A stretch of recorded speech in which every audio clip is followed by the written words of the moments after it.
Hello बच्चों, let's read the question. The question says assertion. A rise in PCO2, that is partial pressure of CO2, H ions and temperature shift HbO2 dissociation curve to right. Reason: a rise in PCO2 or a fall in pH decrease oxygen affinity for hemoglobin. So अब question solve करते हैं. सबसे पहले हमें question को solve करने का की कॉन्सेप्ट देखना है.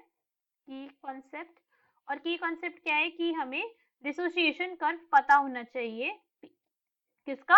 हमारा ऑक्सीजन का और हीमोग्लोबिन का डिसोसिएशन कर्व. अगर हमें डिसोसिएशन कर्व पता है तो फिर हम बता सकते हैं कि वो किस कंडीशन के अंदर शिफ्ट शो करता है. So now let's start. ये क्या है हमारा? ये हमारा डिसोसिएशन कर्व है. यहाँ पे क्या प्लॉटेड? हमारा पार्शियल प्रेशर ऑफ ऑक्सीजन, और यहाँ पर क्या प्रेजेंट है? हमारा oxy haemoglobin, that is haemoglobin with oxygen यहाँ पे हमारा प्रेजेंट है. This is HbO2. सो हमसे क्वेश्चन के अंदर क्या कहा है? असर्शन के अंदर कि a rise in PCO2 and H ion temperature shift HbO2 dissociation curve towards the right. क्या होगा कि अगर राइज हो जाए किस किस के अंदर? सबसे पहले देखते हैं. PCO2 के अंदर अगर राइज हो जाए, H ions के अंदर अगर इंक्रीज आ जाए, और क्या हो जाए? अगर टेम्परेचर के अंदर इंक्रीज आ जाए. अगर इन सब के अंदर इंक्रीज आ रहा है तो क्या हो रहा है? HbO2 का जो कर्व है वो राइट की तरफ, राइट डायरेक्शन की तरफ क्या कर रहा है? शिफ्ट कर रहा है. तो कैसे शिफ्ट आएगा? अगर हम कर्व के अंदर देखें तो जो हमारा कर्व है वो राइट को शिफ्ट कर जाएगा. किस तरीके से? ऐसे. Now let's see. ये आ गया हमारे शिफ्ट कर्व के अंदर. सैचुरेशन तो अब भी आएगी. तो हमारा कर्व क्या हुआ? ये राइट डायरेक्शन की तरफ शिफ्ट कर गया.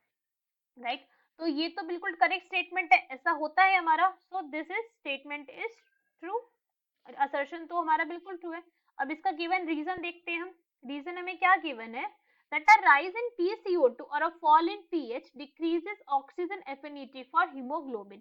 ये रीजन कैसा है? बिल्कुल ट्रू रीजन है और बिल्कुल क्या है? करेक्ट एक्सप्लेनेशन है.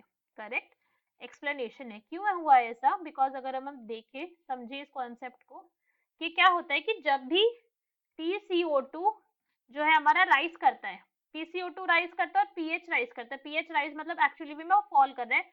H प्लस आयन की कंसेंट्रेशन क्या हो रही है? हमारी डिक्रीज हो रही है. OH आयन कंसेंट्रेशन हमारी इंक्रीज हो रही है. सो दैट इज पीएच जो है हमारी बेसिक हो रही है. अगर हम सिंपल लैंग्वेज के अंदर देखें तो पीएच क्या हो रही है? हमारी बेसिक हो रही है. क्या हो रहा है? H प्लस आयन के अंदर भी इंक्रीज आ रहा है. दैट मीन्स हमारे पीएच एसिडिक हो रही है. नेचर के अंदर क्या हुई है? एसिडिक हो गई हमारी पीएच नेचर के अंदर.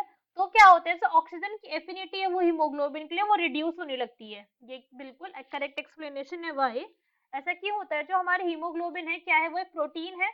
Haemoglobin is an protein.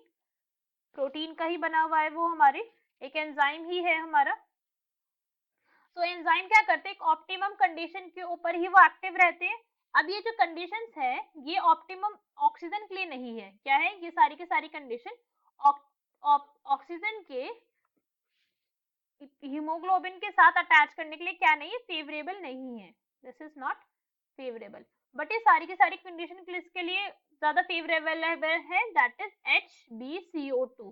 Carboxy haemoglobin के लिए सारी की सारी कंडीशन ज्यादा फेवरेबल है.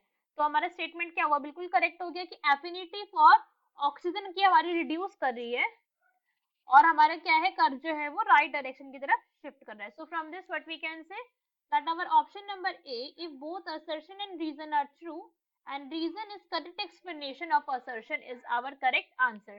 Hope you understood it well. Best of luck. Thank you.